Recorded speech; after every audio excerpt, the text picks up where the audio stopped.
all, this is kind of what we're looking at. So why don't you come over here and look down, and you can see the foundations of the old piers. So why don't we get close to the edge here? And now you see those borders and boundaries?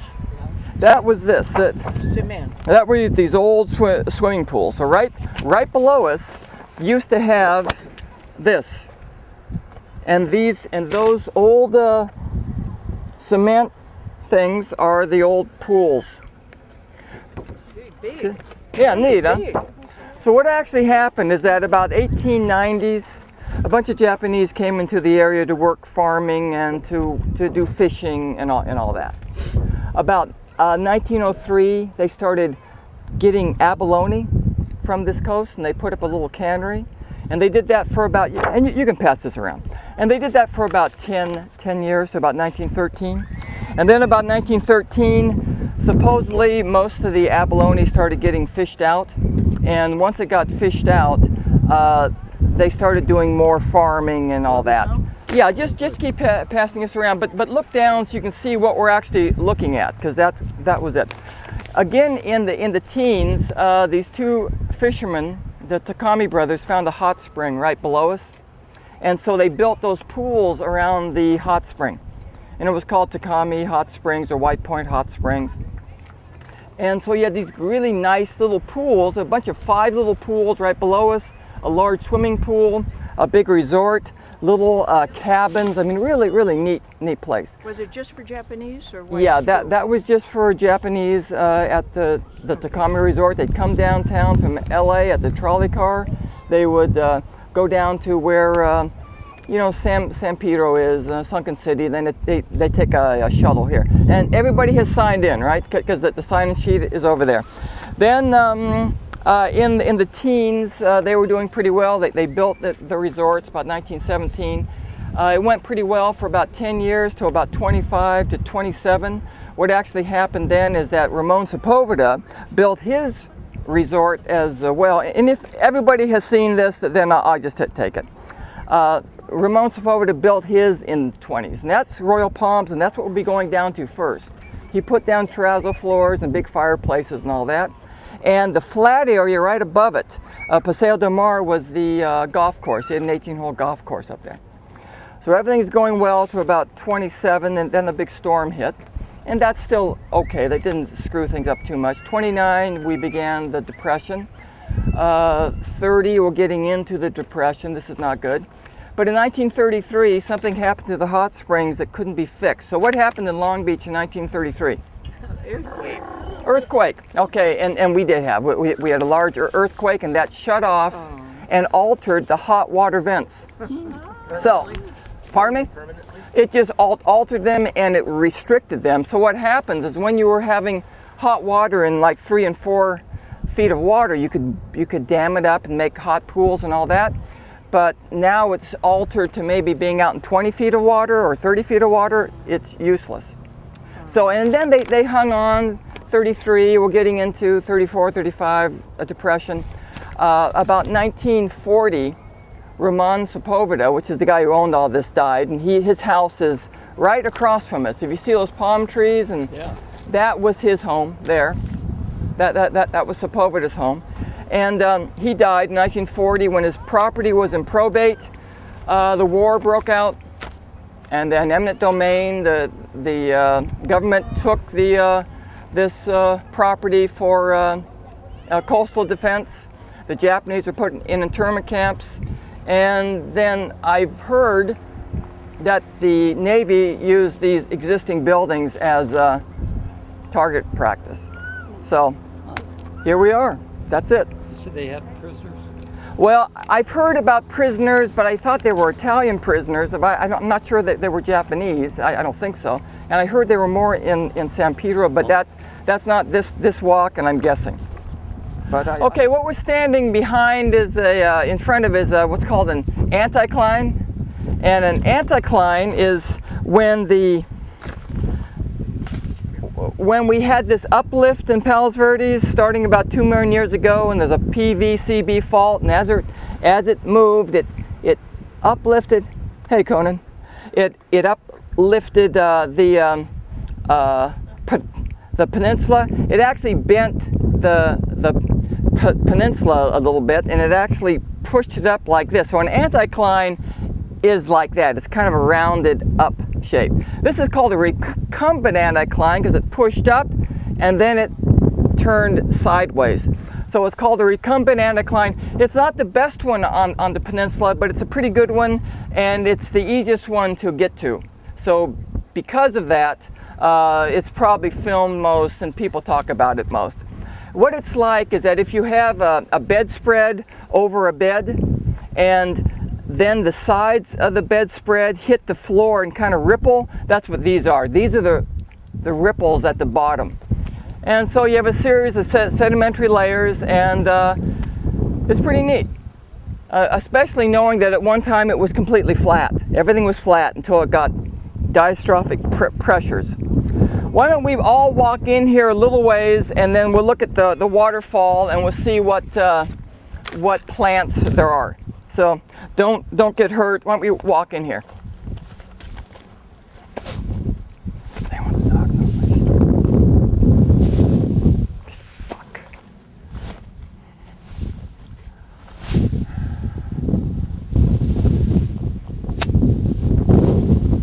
You actually have a waterfall a little bit more than today. Today it's just kind of dripping a little bit, but when you have water, then you're going to have a series of other things. So first of all, we're going to have some plants. This is one that we particularly don't like much. It's called a Furniculum vulgare, or fennel, and it's just filled with aphids. And because of the aphids, you see a lot of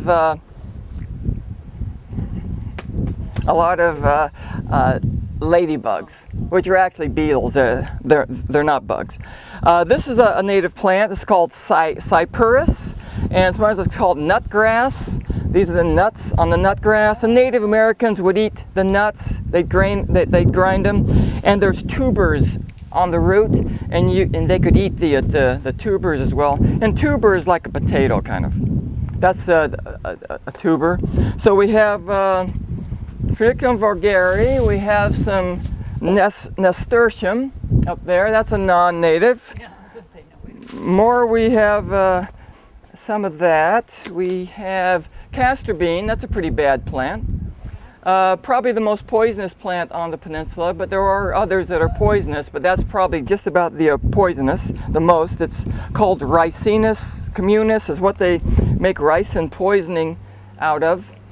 But a fascinating place, unbelievable amount of layers.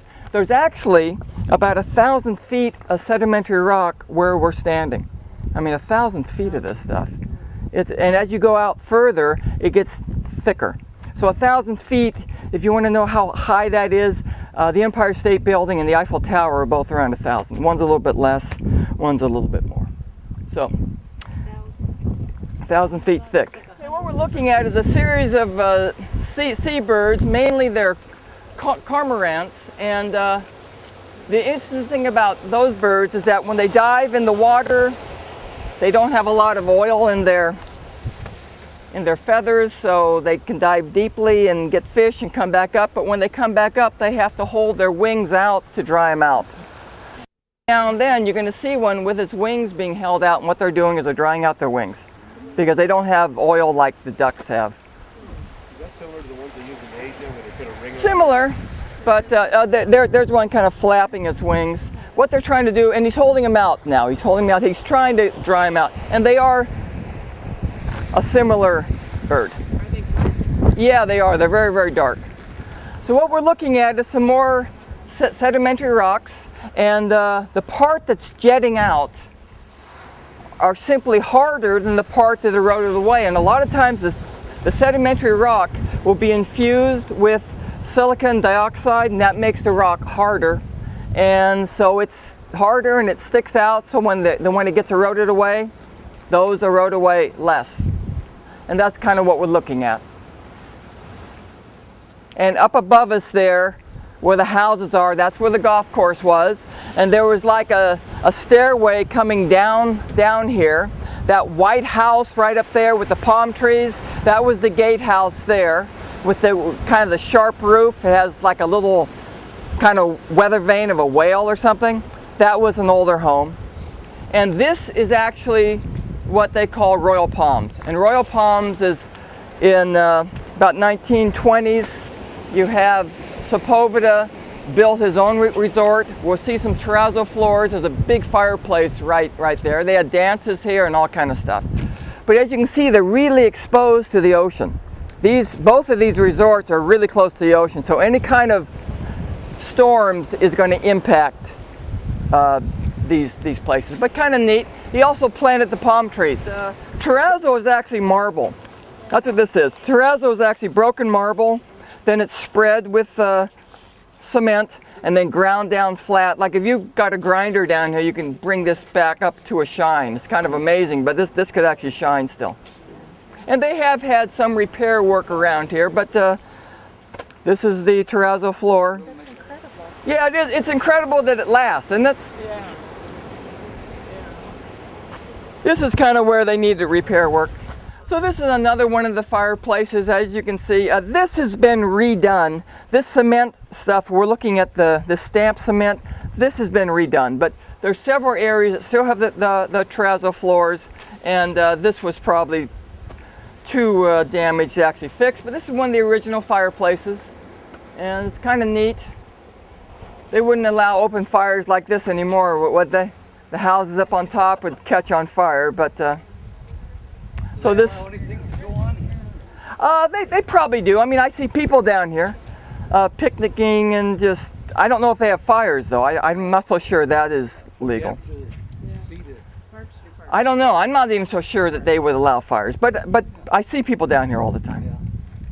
So now what we're going to do is walk over to White Point, which is where the hot spring is, which is where over there. And if it's low enough tide, we'll be able to smell the sulfur.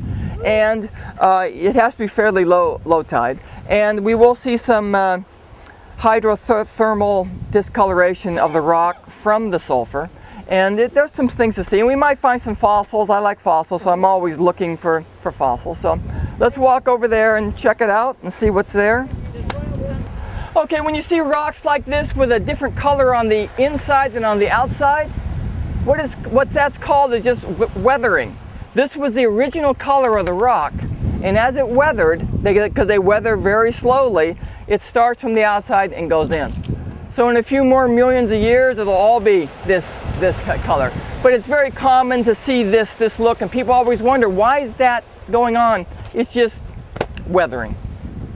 Okay, we're making our way to White Point, but on the way there, I just wanted to show people these rocks opposed to these rocks. And these are granite, and when you see granite around here, you know it was brought in. So it was either brought in from Catalina or San Gabriel Mountains or something, because it's not a native rock for us. There are natural rocks, would be this kind of sedimentary rock, dolomite, basalts, but not the granite. But as we've been walking past, you see all these cement that have been dumped. That's all part of it. That was part of the old resort, part of the parking lots, stairs, and all. So they just dumped it here, and there's a lot of it here. So now we're standing in the middle of one of the larger pools, and there was a series of pools. Up on the flatter area, there was a series of 5 little hot springs. Then there were 2 larger pools, and this is one that I'm standing on. There was another over there, and the hotel was to my left. And it was, like we were saying, it was built about 1917, and most of it is still here, you know, you can see parts of it anyway. I can't smell the sulfur though, so we're going to keep going towards the point. We might get to a place where we can actually still smell that sulfur coming up. Okay, I was asked a question about what made the water hot for these hot springs.